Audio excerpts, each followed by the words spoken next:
اللہم صلی علی محمد و آل محمد وعجل فرج آل محمد۔ بسم اللہ الرحمن الرحیم۔ کتاب کا اگلا حصہ، زخمی۔ فوجی مہم کامیاب رہی تھی۔ ہمارے کچھ مجاہدین نے ضرور جام شہادت نوش کیا، لیکن سپاہ پاسداران کو سرحدی علاقے کی ساری چوٹیاں دہشت گرد ٹولے قزاق کے ناپاک وجود سے پاک کرنے میں کامیابی ملی تھی۔ میں نے بھی اس فوجی آپریشن میں حصہ لیا تھا۔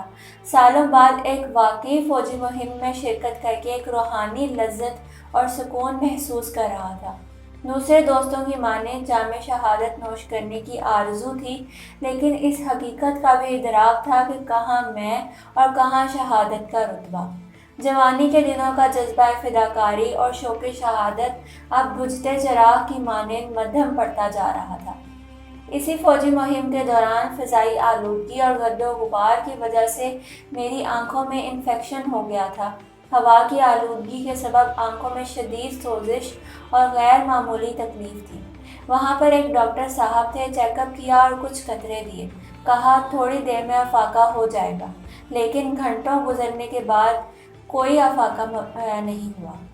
اب اس آپریشن کو کئی مہینے گزر چکے تھے۔ کامیاب آپریشن کے نتیجے میں یہ علاقہ اب امن و امان کا گہوارہ بن چکا تھا، لیکن میری آنکھوں کی تکلیف اپنی جگہ پر باقی تھی۔ اصل تکلیف میری بائیں آنکھ میں تھی اور میں نے 3 سال اسی درد کے ساتھ دن رات گزارے۔ ایک سے بڑھ کر ایک ڈاکٹر کے پاس گیا، لیکن درد بڑھتا گیا جوں جوں دوا کی۔ درد نے میری زندگی سے آرام و سکون چھین لیا تھا، اور پھر وہ وقت بھی آیا کہ ایک دن صبح کے وقت میں نے محسوس کیا کہ میری بائیں آنکھ حلقے سے باہر نکل آئی ہے۔ میں بدحواسی میں آئینے کے سامنے جا کھڑا ہو گیا۔ یہ دیکھ کر میرے پاؤں کے نیچے سے زمین نکل آئی کہ میری آنکھ کا سر چشم سے باہر لٹک رہی تھی۔ میری ذہنی حالت زار ایک طرف اور شدید درد نے میرا جینا حرام کر دیا تھا۔ اسی دن میں ہسپتال گیا اور ڈاکٹروں سے آنکھ کی سرجری کی التجا کرتا رہا۔ میں نے کہا میرا درد میری برداشت سے باہر ہے۔ میرے اصرار کی بنا پر ڈاکٹروں کا ایک پینل تشکیل دیا گیا۔ ایکس رے کے بعد کئی ٹیسٹ کیے گئے۔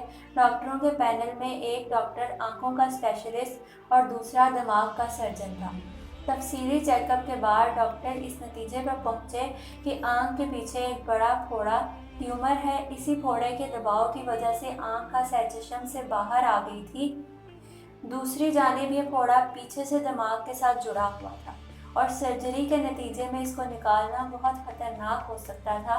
آپریشن کی صورت میں یا آنکھ کے جانے کا خطرہ تھا یا پھر دماغ کو نقصان پہنچنے کا اندیشہ تھا۔ میڈیکل ٹیم نے آپریشن میں 60% سے زیادہ خطرے کی پیشین گوئی کی تھی۔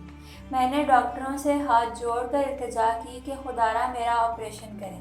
بالآخر تہران کا ایک ڈاکٹر میڈیکل ٹیم کا حصہ بن گیا، جس کے بعد یہ طے ہوا کہ آنکھ کی اوپر والی ہڈی کو کاٹا جائے، پھر آنکھ کی پشت پر موجود پھوڑے کا آپریشن کر کے اسے نکالا جائے۔ وہ سن 2015 کا موسم بہار تھا۔ اصفہان کے ایک ہسپتال میں میری آنکھ کا آپریشن ہوا۔ آپریشن 6 گھنٹے تک جاری رہا۔ آپریشن سے پہلے سرجن ٹیم بار بار میرے ساتھ والوں اور مجھے کہتی رہی کہ یہ آپریشن بہت خطرناک ہے۔ ٹیومر چونکہ آنکھ اور دماغ کے ساتھ جڑا ہوا ہے، لہٰذا سرجری میں خطرہ ہے کہ دماغ کو نقصان پہنچ سکتا ہے یا پھر آنکھ ضائع ہو سکتی ہے، لہٰذا آپریشن کی کامیابی کا امکان بہت کم ہے، اور یہ آپریشن صرف بیمار کے اصرار پر کیا جا رہا ہے۔ میں نے گھر والوں اور رشتہ داروں اور دوستوں سے خدا حافظی کی۔ میری بیگم حاملہ تھی۔ وہ بیماری کے ایام میں میرے ساتھ تیمارداری میں مصروف رہی اور مشکلات کا مردانہ وار مقابلہ کیا۔ آخر میں اس سے بھی رخصت ہوئی، سب سے بخشش طلب کی اور ہسپتال کی جانب روانہ ہوا۔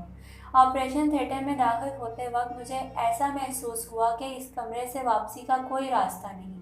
سرجن ٹیم نے بڑی مستعدی کے ساتھ اپنا کام شروع کیا اور میں آہستہ آہستہ بے ہوشی کی گود میں سو گیا۔